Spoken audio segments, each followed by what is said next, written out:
Right, so this is the second in a series of videos of perspectives and people's thoughts on the ever-rising cost of living, and in particular the price of food.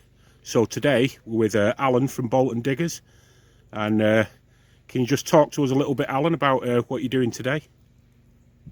As a bit of a preamble, what I'd like to say is that the proper response of the community to rising energy prices, rising fuel, rising food prices is the same response that my generation had to the poll tax, which is to get organised on a very local level, set up loads of groups, federate, and the main slogan applies today as it did then: can't pay, won't pay. But there are other things you can do as well in terms of basically taking back control over our food and our energy supplies. Hundreds of years ago, during the Ming Dynasty, well, just to go back before that, stir frying, the method of stir frying in China is very, very old, thousands of years old, but it became very popular in China in the Ming Dynasty a few hundred years ago, when fuel became very expensive. And the main fuel that people used for cooking at that time was charcoal and wood.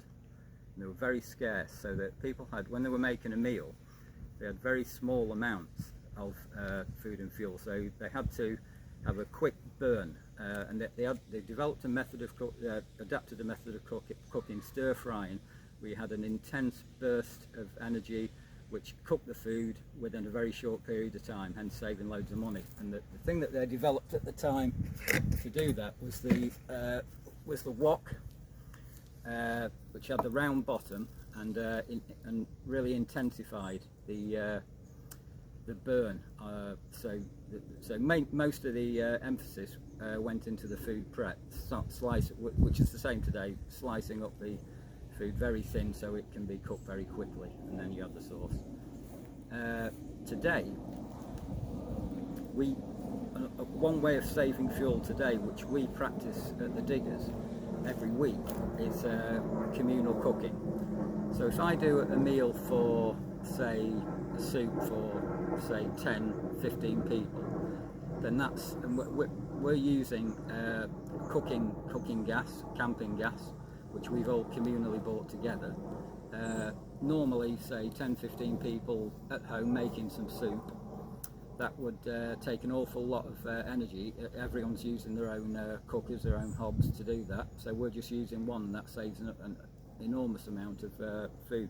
So the other thing which we've been emphasising, obviously, is growing your own food, which saves you an enormous amount of money. So what we're going to do today is about saving money on food, your food bill, by growing your own food, using your local ingredients that you've grown yourself on site, going to cook them on site, and communal cooking.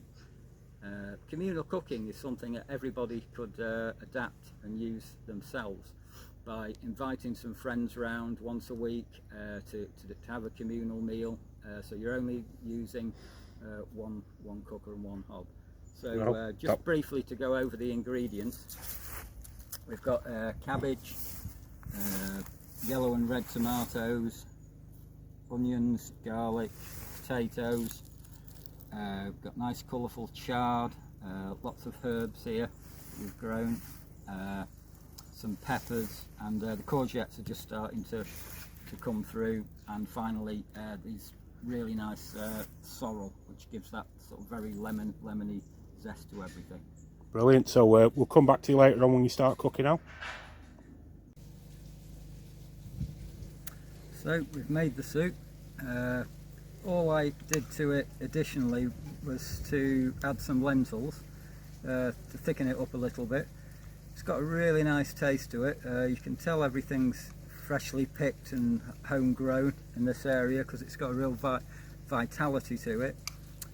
So going back to communal cooking, that is a great way of saving money on fuel, and in the crisis that we're facing at the minute, this is the sort of thing we really want to encourage people, friends, family, cooking for each other, taking turns to do it and saving money.